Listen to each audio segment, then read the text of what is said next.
LG Sakers nila Carl Tamayo kaharap ang KCC Aggies. Walang maganda rito sa LG. Dito mo makikita ang laro ni Tamayo na bihira natin nakikita noong UAAP at maging sa Gilas. Bukod sa he can stretch the floor ay may lisensya itong tumira sa labas. Ganyan na kanyang sinabi sa pagpasok sa Sakers na he can play in and out.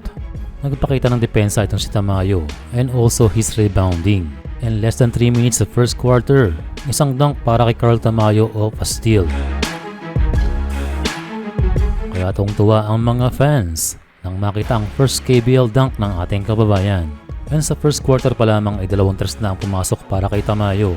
Perfect shot para sa home crowd na may kasama pang flying keys. Pero last 2 minutes ay hindi magandang bangga laban sa KBL superstar kaya nilabas na itong si Carl. Halfway second quarter ay muling pinasok itong si Tamayo. A nice cut from Carl. Nabitawan pero nakabawi sa harap ng veteran KBL player. Pero nang pinasok ang super import ng KCC Aggies ay na-challenge na naman tong si Carl Tamayo at hindi rin makapaniwala sa tawag ng KBL. Manipis nga ang tawagan pero kailangan magtimpi at masanay sa mga KBL referees at officiating. Well, sa instance na yan ay mukha talaga nag-stumble ang import ng Aggies and kita naman na hindi tulak ang ginawa ni Tamayo.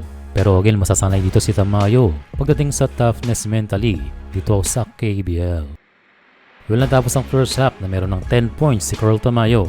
Pero entering the second half ay hindi muna pinasok itong si Tamayo. Kaya nawalan ng pangtapat sa import na si Deontay Burton at na-ankle break pa ang player ng LG.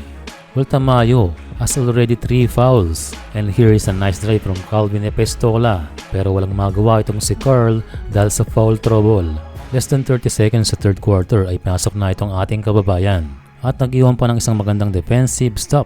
Isa sa kailangan ng LG at roll din itong si Tamayo. Pagdating ng fourth quarter ay nagkatapat na nga itong si Tamayo at ex-NBA na si Burton pero nabigo itong si Carl sa matchup. Well, one step ahead itong si Burton kay Tamayo. Pero bawi naman sila sa kanilang import na si Asim Murray, ang veteranong center ng Egypt. Halfway through ay isang magandang tipin para kay Tamayo at naitabla ang laban sa score na all 74.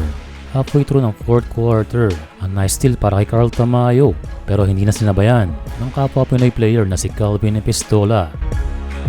3.5 minutes sa fourth quarter, a nice open shot para kay Tamayo at nabawian itong si Burton at naitas ang kalamangan sa 4. 1.5 minute a nice pass from Tamayo na bihira nating makikita pero kampante itong LG at natirahan sila ng Epistola ng isang 3 pero ang ending ay panalo ang LG Sakers sa score na 89-84, 16 points and 5 rebounds para kay City 33.